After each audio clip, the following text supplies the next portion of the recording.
तो मैंने एज़्योर के कुछ इंपॉर्टेंट पॉइंट्स को यहाँ पे लिस्ट डाउन किया हुआ है। हम उस एक एक पॉइंट को समझेंगे कि वो पॉइंट कैसे काम करता है।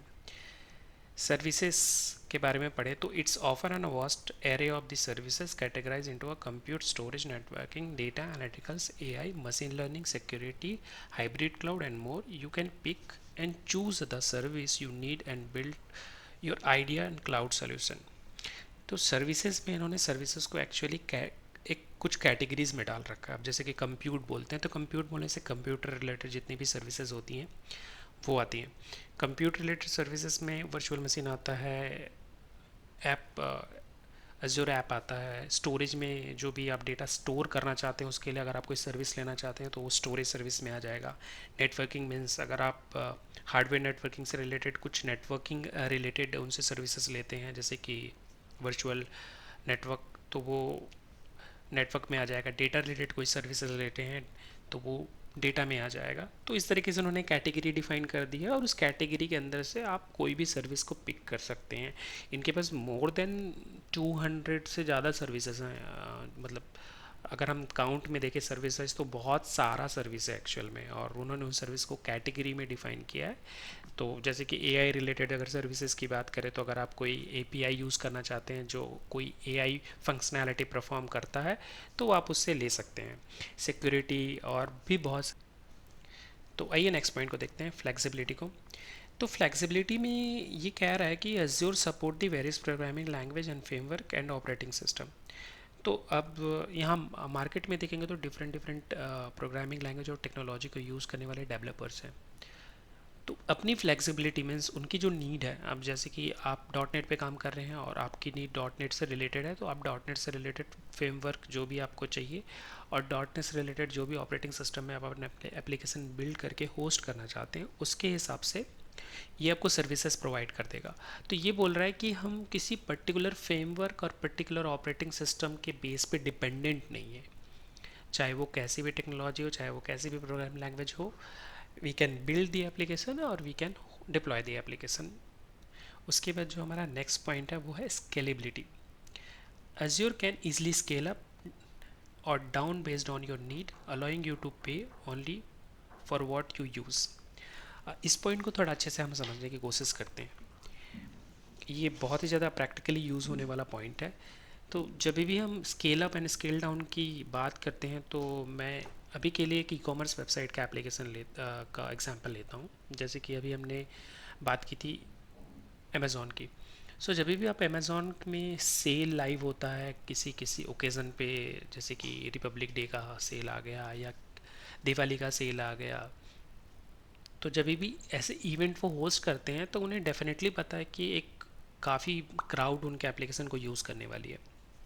अब एक क्राउड एप्लीकेशन को जब यूज़ करती है तो एप्लीकेशन पे हीट्स बढ़ती है, मीन्स उस पर ट्रैफिक बढ़ेगा, ज़्यादातर लोग इस्तेमाल करेंगे तो उस उस पर जो लोड है वो बढ़ता जाएगा। जब आप लोड बढ़ेगा तो सिस्टम जो आपने डिप्लॉय किया है वो उस 1 लाख लोगों को हैंडल करने के लिए आपने डिप्लॉय किया था, अचानक से 10 लाख यूज़र आ गए तो जाहिर सी बात है सिस्टम तो उस लोड को हैंडल नहीं कर सकता।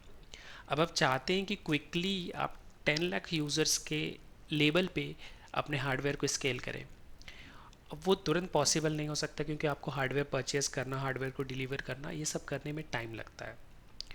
और अगर आप हार्डवेयर को स्पेयर में रखेंगे तो वो आपका यूज़ हो रहा है तो भी ठीक है, और नहीं भी यूज़ हो रहा है तो भी आप उसका पेमेंट या उसका पैसा दे चुके हैं ऑलरेडी। बट क्लाउड वेंडर के पास क्या होता है, ये सारा कुछ स्पेयर में पड़ा हुआ रहता है। तो अगर अभी हमें स्केल अप करना है, मतलब हमें ज़्यादा हार्डवेयर की ज़रूरत है, तो ऑन डिमांड हम स्केल अप कर सकते हैं जब भी हमें चाहिए। और जब हमारा काम हो जाएगा, जैसे कि हमारा सेल 4 दिन 5 दिन जितने दिन भी चल रहा है, जितने दिन भी हमें हार्डवेयर की ज़्यादा रिक्वायरमेंट थी, हमने उतने हार्डवेयर को लिया, और जब हार्डवेयर की रिक्वायरमेंट हमें कम हो गई तो हमने स्केल डाउन किया, मीन्स हमने हार्डवेयर्स को कम कर दिया। जो सीपीयू या जो भी हार्डवेयर हमने उनसे लिया था हमने उसे कम कर दिया। तो ये 4 दिन या जो भी आपने एक्स्ट्रा यूज़ किया, जहाँ पे आपने हार्डवेयर की कैपेबिलिटी बढ़ाई, हार्डवेयर को ज़्यादा इस्तेमाल किया, आप उतने दिन का ही ज़्यादा पैसा आप देंगे उन्हें। तो इससे क्या होता है, जो हार्डवेयर है उसका मैक्सिमम यूटिलाइजेशन भी आप कर पा रहे हैं और आपका जो कॉस्ट है वो भी मैनेज हो रहा है। तो स्केल अप स्केल डाउन आपकी नीड के हिसाब से आप कर सकते हैं। उसके बाद नेक्स्ट पॉइंट है वो है रिलायबिलिटी। हम पहले से जानते हैं माइक्रोसॉफ्ट एक बहुत बड़ा नोन ब्रांड है, बहुत सारा सॉफ्टवेयर हम माइक्रोसॉफ्ट का पहले से यूज़ कर रहे हैं, इवन ऑपरेटिंग सिस्टम भी ज़्यादातर माइक्रोसॉफ्ट का हम यूज़ करते हैं। तो ये वेरी रिलायबल मीन्स उनके ऊपर हम भरोसा कर सकते हैं, बिकॉज ये हमें इंश्योर करते हैं कि जो भी इनके डेटा सेंटर हैं वो अवेलेबल हैं, वो परफॉर्मेंस देते हैं। अवेलेबल मीन्स आज आपको नीड है तो आपको जितनी रिक्वायरमेंट है उतनी रिक्वायरमेंट वो फुलफ़िल करेंगे आपकी। और जो भी हार्डवेयर आप ले रहे हैं उसके हिसाब से आप उस परफॉर्मेंस को भी जज कर सकते हैं कि मान लीजिए कोई हार्डवेयर आपने लिया और आपके डिमांड के हिसाब से वो परफॉर्म कर रहा है कि नहीं। इवन सिक्योरिटी एक बहुत बड़ा एक्सपेक्ट है आज के डेट पे, क्योंकि मार्केट में काफ़ी हैकिंग और डेटा लीकिंग की चांसेस बढ़ गए हैं आज के डेट पे। तो वो इंफ्रास्ट्रक्चर उनका जो है वो काफ़ी सिक्योर रहता है, फिजिकली भी सिक्योर रहता है, और जो भी एंटीवायरस से लेकर रिलेटेड या सॉफ्टवेयर इम्प्लीमेंटेशन करना है सिक्योरिटी से रिलेटेड, फायरवॉल वगैरह भी वो करते रहते हैं, time to time update patches deploy करते रहते हैं ताकि सर्वर में किसी प्रकार का सिक्योरिटी ब्रीच ना हो।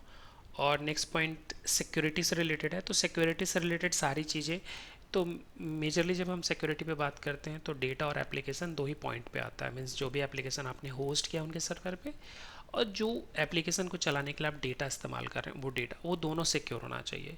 तो वो किसी भी पॉइंट पे या तो फिजिकल अनऑथराइजेशन हो सकता है कि कोई वो डेटा सेंटर से ही चोरी कर ले, तो ये उसको प्रोटेक्ट करते हैं, या तो हो सकता है किसी की तरह का अटैक हुआ आपके डेटा सेंटर पे, और अटैक होने के कारण वो हो सकता है कोई रैंसमवेयर अटैक हुआ हो और आपका डेटा लीक हो गया हो और आपका एप्लीकेशन डिस्ट्रॉय हो गया हो।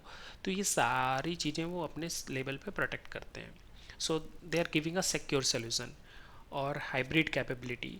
सो Azure integrate the seamless with the on premises environment. अब ये वाले पार्ट को हमको थोड़ा समझना पड़ेगा। तो यहाँ पे तीन टाइप ऑफ क्लाउड कंप्यूटिंग होती है, एक होता है पब्लिक, एक होता है प्राइवेट, और एक होता है हाइब्रिड।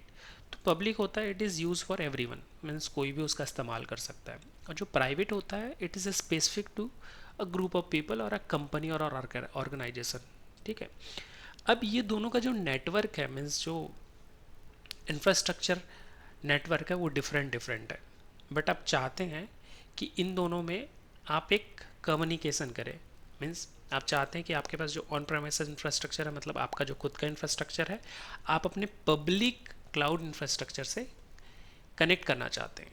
तो ये कनेक्टिविटी भी पॉसिबल है इनमें, क्योंकि ये हाइब्रिड कैपेबिलिटी प्रोवाइड करते हैं। यूजिंग अ वी नेट और वर्चुअल नेट के थ्रू आप उस नेटवर्क को कनेक्ट कर सकते हैं, और उस नेटवर्क पे जो भी आपका ऑन प्रेमाइसेस रिसोर्सेज है वो पब्लिक रिसोर्सेज आपका यूज़ कर पाएंगे। तो एक हाइब्रिड कैपेबिलिटी को भी ये प्रोवाइड करता है। ओवरऑल एज्योर मार्केट में एक अच्छा क्लाउड वेंडर है। आज के डेट पे मोस्टली सेकेंड नंबर पे है, फर्स्ट नंबर पे AWS है, as per the cloud adoption. जो अडोप्शन हो हर साल बढ़ता जा रहा है उसके हिसाब से, और मार्केट शेयर के हिसाब से मैं बोल रहा हूँ। और ज़्यादातर dot net technology related person इस अज्योर का इस्तेमाल करते हैं, but it is not fixed कि हमने पहले ही डिस्कस किया, किसी भी प्रोग्रामिंग लैंग्वेज और टेक्नोलॉजी को लेकर कोई भी जो वेंडर है वो फिक्स नहीं है। You can deploy the any kind of technology, और कोई भी प्रोग्रामिंग लैंग्वेज का इस्तेमाल करके आप एप्लीकेशन बना सकते हैं। होप जो भी अभी हमने एक्सप्लेन किया आपको समझ में आया होगा। प्लीज़ अभी तक अगर आपने इस चैनल को सब्सक्राइब नहीं किया तो इस चैनल को सब्सक्राइब करें, वीडियो को शेयर करें, और अपने दोस्तों को इस चैनल के बारे में बताएं। आपके अगर कोई क्वेश्चन है तो प्लीज़ कमेंट बॉक्स में उसे पूछें, हमको काफ़ी खुशी होगी उसको जवाब देने में।